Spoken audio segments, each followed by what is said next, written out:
Thank you for watching. We are Boys on Film, regular TV and movie reviews. TV reviews on Monday and on Friday. Movie reviews today, though, because it being Monday, we are reviewing Room 104, which is a new drama stroke horror TV series on HBO, created by the Duplass Brothers. Yes. Mark and Jay Duplass. Yes. You've seen more than me. Yeah, I was quite curious about Room 104. I don't know what drew me into it. I saw, I think, a couple trailers, and it was just, I think, the original mystique of it, because it was very not revealing very much. But the basic premise is it's different stories that all take place in this one motel room, Room 104. The first episode I saw was called Pizza Boy. So each episode is different. It has James Van Der Beek in it from Dawson's Creek, and I'm a big Dawson's Creek fan, so that kind of drew me in. His character's quite different, though, isn't it? It's yeah. the character in Dawson's Creek. Yeah, I mean, obviously, James Van Der Beek is kind of having a revival of his career right now. He's also doing What Would Diplo Do, which is outrageous. Yeah. But initially that episode drew me in, and I was it's a very short episode, 20 minutes, revolves around a pizza boy. I can't really say much more than that, other than it's quite interesting, but pizza boy comes and delivers pizza, and things kind of spiral out of control from there. They really do. It was a very entertaining first look into Room 104, and so immediately I watched another episode after that called Ralphie, which is about a young kid who has something's going on, but he has sort of dual personalities, or is possessed by a demon or something. And what I found quite interesting was the switch in genre, because I found the episode of Ralphie to be very almost horror-like, quite scary. And the first episode of Pizza Boy was it was twisty. It hooked me in from the very beginning, and I went on to watch the whole series. And there are some, and like I said, each episode is different, and there are some episodes that are very fun and lighthearted as well. So the fact that this is a multi-genre sort of way of storytelling, with the common theme of it all happening in the same room, was quite interesting to me. I like the concept of each story being in the same room too, because I watched 2 episodes, and I watched the Ralphie episode first, and I have to say, if I'd watched the second one, the Pizza Boy episode first, I probably would have been more keen to watch more. Yeah. But the first episode, I think it did an okay job. Something just felt clunky to me. It felt a little bit contrived. I guess you have to be to a certain extent with a TV show like that. I think with Room 104, the best way to go about watching this series is to read the descriptions about each episode, and whichever one sort of captures your eye, watch it. That's the beauty of it, isn't it? I mean, there's an episode called The Missionaries, which is about, Mormon missionary boys and, dealing with those issues around temptations and stuff when they're being sent out on their mission, which is fantastic.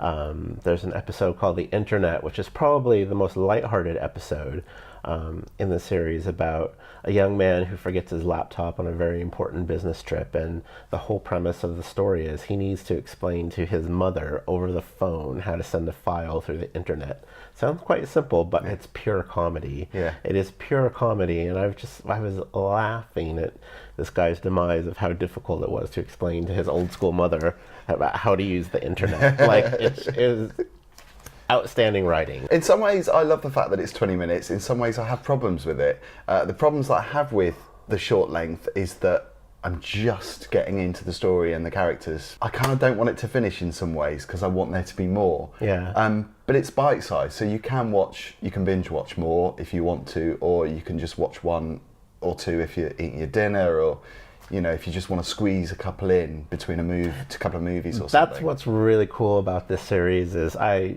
watch a lot of TV, and there's my shows that I absolutely have to watch on demand the day after they come out. I'm right there, I'm like, ooh, the show's on tonight, American Horror Story or The Flash. I have to watch those shows. Yeah.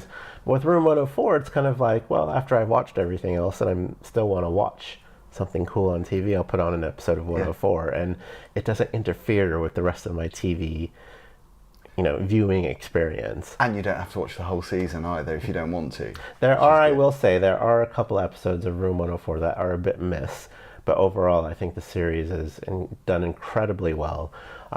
Very intriguing for me. I kind of feel like it's a modern day Twilight Zone. I was just going to say the same thing. For me, that was one of the problems, again, is that it felt too similar to other shows. Maybe it's because the Duplass brothers are inspired by the Twilight Zone, and even to a certain extent, shows in the UK, I'm not saying they're inspired by this, but Tales of the Unexpected. But not just set in the horror genre, like a creep show. Yeah. You know, like it's very much, you're going to get something different from each episode. And if you're a fan at all of the Amazon show Transparent, I mean, Jay Duplass, who's an actor in there, he created this show and is even stars in one of the episodes. There's another one of the Transparent actresses that stars in one of the episodes as well. Oh, okay. So if you're a fan of that show at all, then I think I loved Transparent. Yeah. I watched all the seasons. I thought it was fantastic. Again, another show, 20-minute short episodes, bite-sized, that doesn't interfere with the rest of your TV viewing experience. Which is weird because Transparent has that feel of it being longer. I'm not saying that I don't enjoy it because I love it, but it does feel almost movie-like, but 20 minutes. It's bizarre. They cram a lot into that 20 minutes, and it doesn't ever feel like it's rushed, but at the end of Transparent, I always want more. Whenever they do a new season of Transparent, I'm always like, when's the next season coming out? Another year? No! It's that good. We were talking about this earlier before we started filming, the fact that where it's filmed, obviously in that room 104, for me it felt a little bit like a set. Well, it is obviously a studio set, but for me it just felt a little bit false. That's where I'll disagree with you, actually, because I feel like it encapsulates the weirdness and kind of creepiness of very typical American motel rooms. They've got some of the finer details down about, you know, the motel trolley, and there's an episode where a tennis player gets involved with one of the maids who works there. It's quite interesting. The first episode, Ralphie, I noticed when she calls 911 and she mentions that she's in the hotel, she doesn't actually mention what the hotel's called. And I think that was a bit of a problem for me. I mean, nothing major, I'm nitpicking, but it did feel like, obviously you have to set the scene of where it is, but you can't really say too much because it's not a specific hotel or motel. It's obviously it's a fiction. I think what's a bit intriguing for me with Room 104 too, because I think motel rooms within the horror genre are always, they just lend themselves to being creepy. They really are. They're in the middle of nowhere. There's these cheap little rooms, and they have a lot of history. Yeah. So much goes on in that one room. And we see these movies where just some of the most diabolical things happen in these hotels. So I kind of went into it going, oh, it's going to be another really creepy, series that all happens in a motel room. But I wasn't expecting some of the lighthearted and comedic bits of it, which really made this a winner for me. I have to say credit to them as well. There is something creepy about being stranded in a room where you can't get out. It's that fear of being not tortured, but it's the fear of being restrained, held back, and obviously characters in this show do get restrained. But it also, I think what's brilliant about Room 104 is it brings out almost a confessional feeling from these characters where they just let it all out. Yeah. Which you don't see in other TVs or movies that are set in motel rooms. It's unfair for me to actually give a proper star rating, but I'm going to go for 3 at the moment, just after seeing 2 episodes. I think it does the job well. I just wanted them just to push it a little bit more, but maybe that's because I'm the horror fan and I want to see more, I don't know, more of a gritty storyline or more something that's a bit more twisted. It seemed to touch on the twisted feel, but it didn't push it more for me. But then I guess that's not the point. It needs to be comedic as well. For me, I'm going to give it 4. I'm thoroughly enjoying Room 104. Again, a couple episodes that don't quite hit the mark, but overall, as a new series, I think it's one to watch. And everyone asks me all the time, what am I watching on TV? What's interesting? And to me, I feel quite cool when I say you need to check out Room 104. Thank you for watching. Don't forget to like and subscribe, and we'll see you on the next video. Later.